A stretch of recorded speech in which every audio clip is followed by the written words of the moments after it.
Bonjour, je suis Geneviève Robert, je suis directrice et maître de chai à la cave de Silla à Apt. Donc c'est une coopérative, nous avons, je pense qu'on peut passer, donc je vous ai mis une coopérative en action comme titre et un vin par passion, puisque vous verrez que chez Silla, le vin on le fait vraiment par passion. Donc comme je vous le disais, moi je suis maître de chai à la cave de Silla depuis 1997. Je suis rentrée dans cette entreprise parce que je suis issue de l'agroalimentaire. Donc j'ai une formation agroalimentaire. Je travaille en effet avec le CRI de PACA depuis quelques années et j'espère qu'on aura l'occasion, que j'aurai le temps d'en parler après. Donc pour revenir sur Silla donc c'est une centaine de vignerons qui adhèrent à la coopérative depuis qui a été créée en 1925.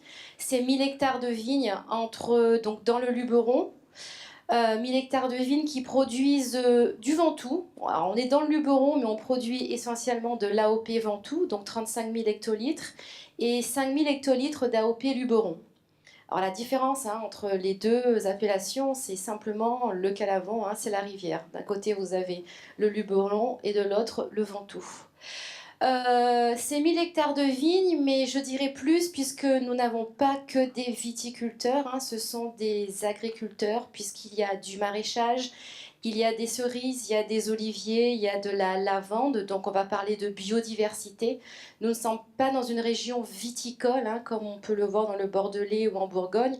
Donc on va parler de biodiversité. Et de la biodiversité, on verra qu'on ne l'a pas uniquement avec le bio, mais on l'a aussi parce qu'on a beaucoup de cultures. Donc je vous ai dit 55 000 hectolitres de vin, donc 62% de vin rouge, rosé et blanc. On pourra en parler aussi en termes de production après, de transformation. On vend dans notre magasin sur Apt, mais surtout à notre union, qui est une union de 7 caves qui se trouve dans le Luberon, qui s'appelle Marenon. Donc les 7 caves sont la cave de Beaulieu avec qui nous travaillons, la cave de Maubec, Cucuron, en Suisse, Pertuis et Grandbois. Marenon se trouve à la Tour d'Aigle. Je ne sais pas si vous savez ce que c'est qu'une union de caves coopératives. Donc nous allons, chaque cave, produire des vins du style Marenon. Moi, je ne vais jamais parler de qualité de vin, parce que j'estime que peut-être que moi, je vais aimer un vin et Corinne un autre, et je lui dirai pas que le vin qu'elle boit il est dégueulasse, je lui dirai que nous n'avons pas les mêmes goûts tout simplement. Donc nous allons produire des vins pour le style Marenon, des vins pour le style Silla, ou les vins pour du style Perrin, la vieille ferme, etc. Puisque nous vendons également une partie de nos vins à des négociants de la vallée du Rhône. Alors notre production est essentiellement en traditionnel, on a quelques domaines qui sont en bio. On en parlera un peu plus tard, je vous donnerai les raisons par la suite. Et on est une cave donc certifiée ISO 9001 version 2015. Moi, c'est une certification que j'aime beaucoup puisque dans nos structures particulières, coopératives, avec des administrateurs, un président et une direction qui, à un moment donné, doit appliquer la stratégie définie par le conseil. La certification ISO 9001 permet à un moment donné de se poser, de regarder les indicateurs et les objectifs qu'on s'est donnés et de voir où on en est. Voilà. Il faut savoir, comme je le disais, je ne sais plus à qui en arrivant, faut savoir que le vin est considéré comme un produit agroalimentaire que depuis l'an 2000. Avant, c'était un produit agricole, donc il doit répondre aux normes agroalimentaires, à la HACCP, tout ce qui est sécurité, etc., que depuis 2000. Donc ça a été une révolution dans le milieu viticole, puisque il a fallu appliquer certaines des réglementations particulières. Voilà. On va passer à... Alors, je dis toujours, le vin se fait à la vigne. Nous, en cave, l'équipe, nous ne sommes pas des magiciens, nous ne sommes pas des fées. Il faut une matière première qui soit de qualité pour pouvoir faire un vin de qualité. Donc, on va travailler étroitement avec tous nos coopérateurs. Pour cela, moi j'ai une collaboratrice, donc on est une équipe de filles qui va s'occuper du conseil aux vignerons, conseil qui va partir du début de la vie qui va partir de la taille jusqu'à la vendange. Donc ma collaboratrice Amandine, qui a fait l'ISARA, hein, donc très très belle formation, l'ISARA de Lyon. Je le dis parce que c'est vraiment franchement, bon, elle a beaucoup de qualités, Amandine, mais franchement la formation est vraiment très très très bonne. Donc il y a vraiment un gros suivi, nous connaissons tous nos vignerons, donc en fait il a fallu depuis 20 ans créer une très étroite relation avec ces 110 vignerons qui aujourd'hui deviennent des professionnels, n'ont pas le choix de devenir des professionnels. Quand je dis des professionnels, c'est-à-dire qu'à un moment donné euh, ils doivent réfléchir chaque geste. Comme je disais tout à l'heure, quand un vigneron traite, c'est pas pour le plaisir. Quand il emploie des produits, qu'ils soient bio ou pas, c'est vraiment pour qu'à la fin, il puisse récupérer le fruit de son travail, une récolte. Une année comme cette année, où vous avez vu, c'est très humide, on avait perdu un peu ses habitudes. Hein. On a oublié que l'agriculture dans le sud-est est quand même beaucoup plus facile que dans d'autres régions puisqu'on n'a pas cette humidité qui entraîne le mildiou et l'oïdium. On a oublié de parler du black rot qui est apparu il y a 2 ans dans le coin et sur lequel il n'y a aucun produit bio hein, qui permet de le combattre. Donc on a oublié un peu dans le sud-est qu'on avait quand même une agriculture facile. Juste quelques mots, dans le sud-est, c'est 4 à 6 traitements par an hein, sur la vigne. Quand vous allez en Champagne ou en Bourgogne ou à Bordeaux, vous êtes plutôt entre 12 et 16 traitements. Pourquoi? C'est pas pour le plaisir, hein, parce qu'à un moment donné, il faut garder sa récolte. Donc, on a une sélection de parcelles. Hein, juillet-août, Amandine et moi, nous allons dans toutes les parcelles. Nous allons faire un point avec chaque vigneron sur le travail qu'il a réalisé. Et c'est à partir de là que nous allons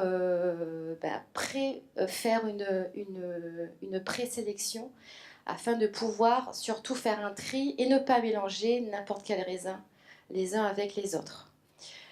Et tout va se jouer après au moment de la récolte, au mois d'août ou septembre. Alors cette année, à mon avis, ça continue, ça va plutôt être septembre, octobre.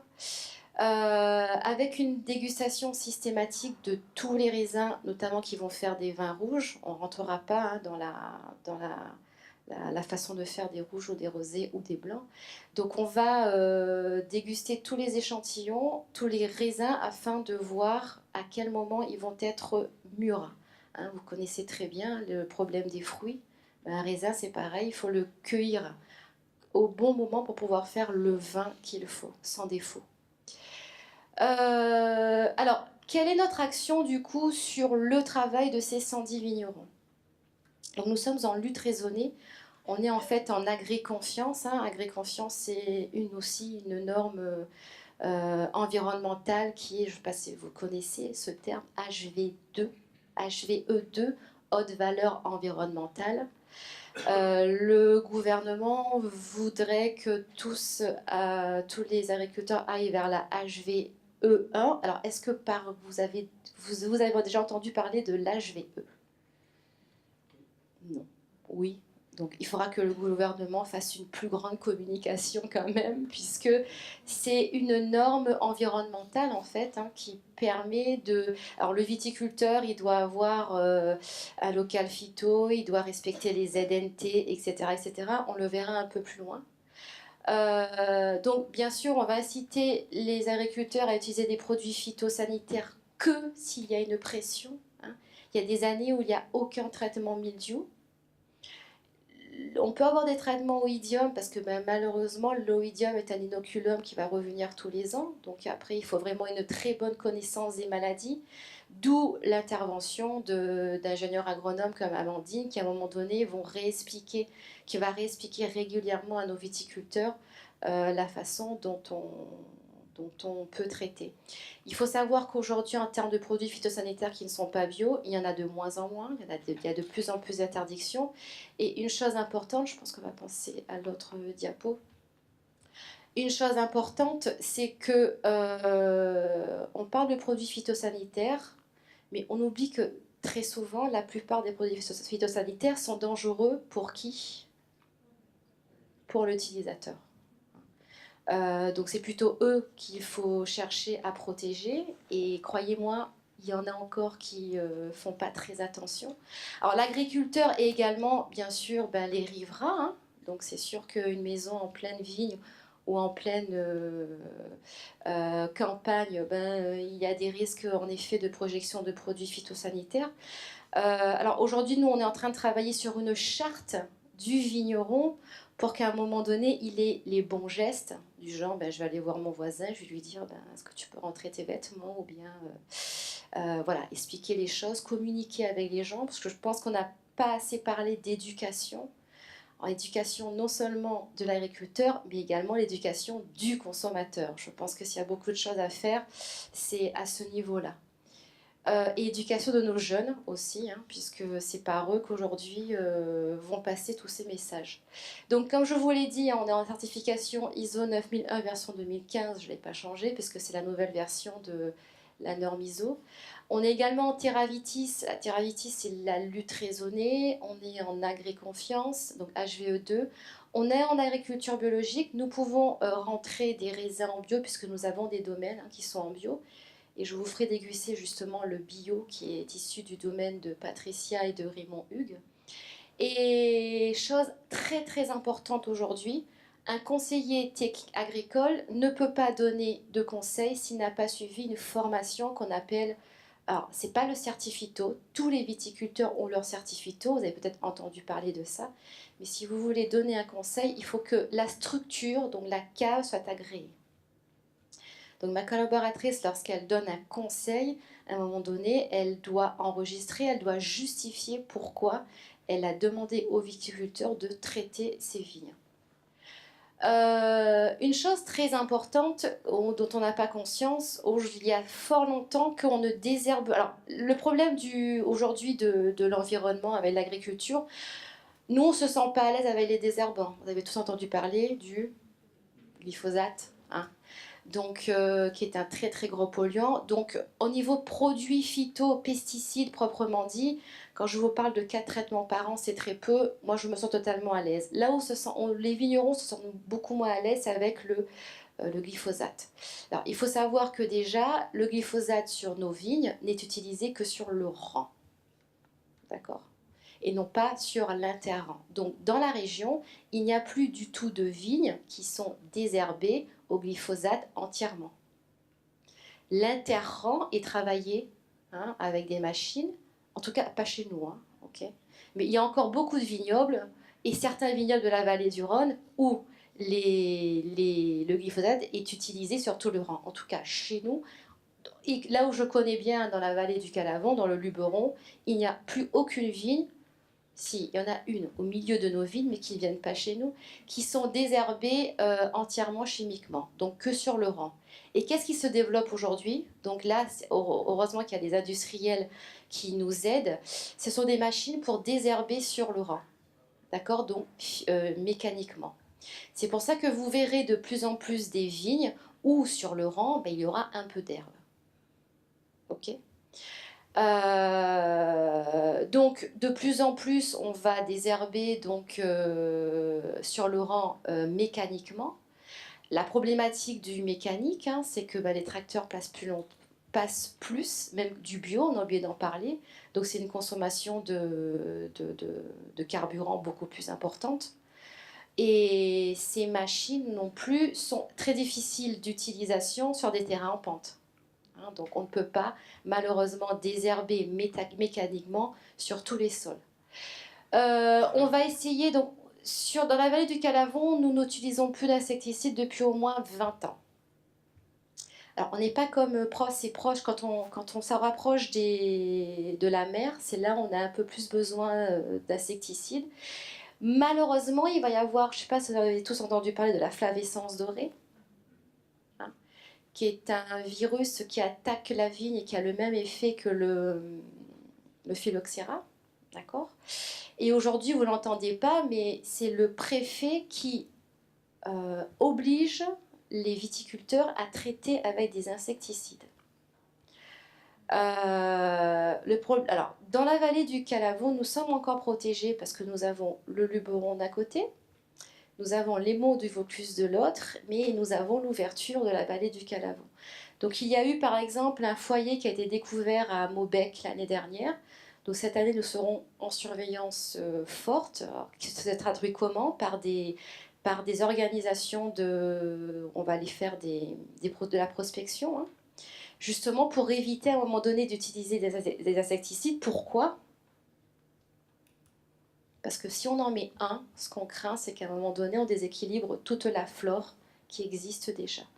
Donc c'est pas une bonne nouvelle, hein. C'est un virus qui existe déjà dans le Languedoc. Dans le Languedoc, toutes les villes sont déjà traitées.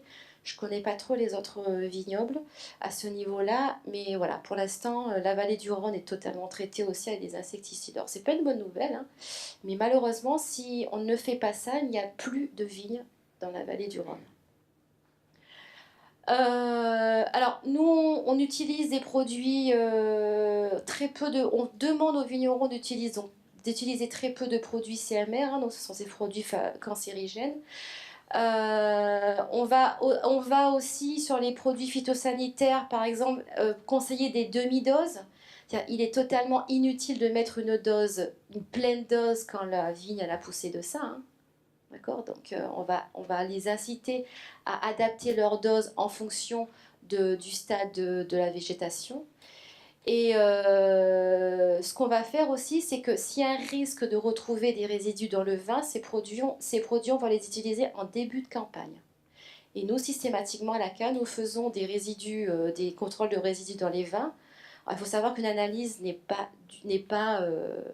donnée, hein. Donc nous, on le fait pour pouvoir communiquer auprès de nos consommateurs. Il arrive qu'on trouve des résidus. Alors, c'est des résidus, il ne faut pas oublier que de plus en plus, les méthodes de mesure sont de plus en plus fines, hein. Donc on en trouvera de plus en plus de toute façon. Et on va trouver surtout des antimildious. On ne trouve pas d'antioïdium. Et alors des antibotrytis, vous savez ce que c'est que le botrytis? Le botrytis, ça empêche la pourriture, hein. C'est systématiquement utilisé, notamment sur les raisins de table. Je pense que vous n'allez plus manger de raisins de table une fois que vous serez sorti d'ici, mais bon. Bon voilà, donc, mais sachez que même sur les raisins de table, il y a de plus en plus de contrôles, c'est-à-dire il y a je ne sais plus quel organisme qui va dans les exploitations, qui font des prélèvements et les raisins sont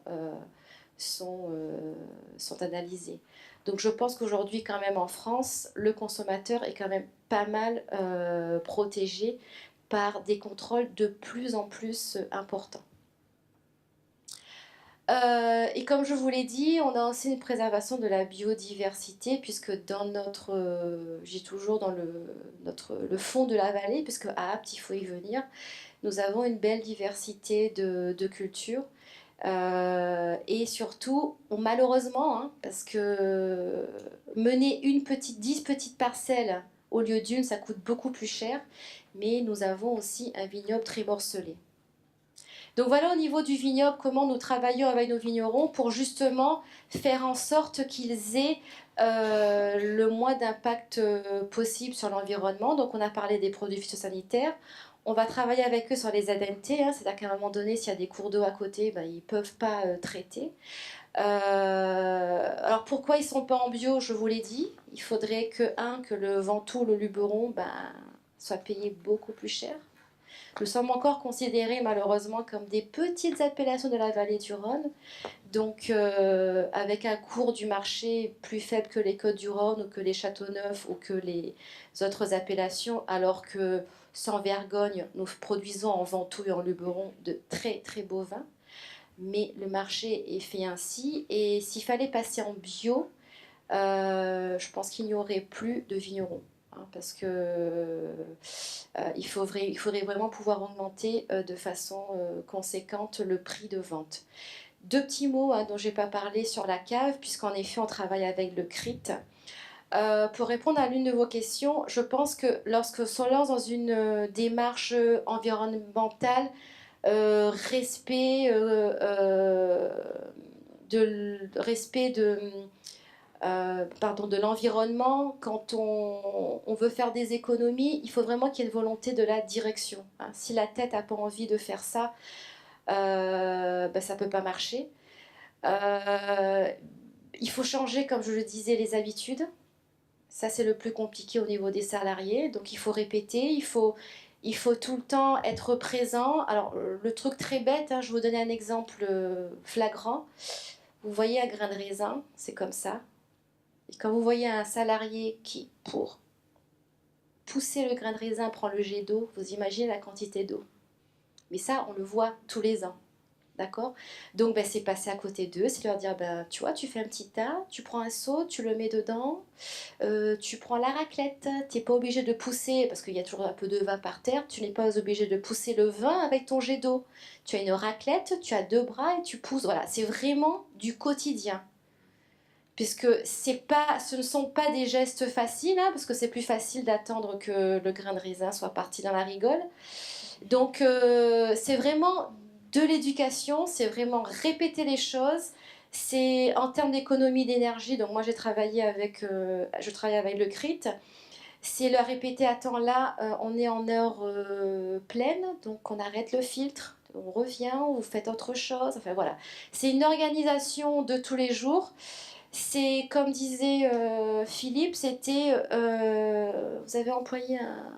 Voilà, c'est vraiment être minutieux. C'est les petits détails qui vont faire qu'à un moment donné, on va être plus performant. En termes de déchets, ce qui est génial dans la viticulture, c'est que nous, on a pas mal de déchets, mais qui sont...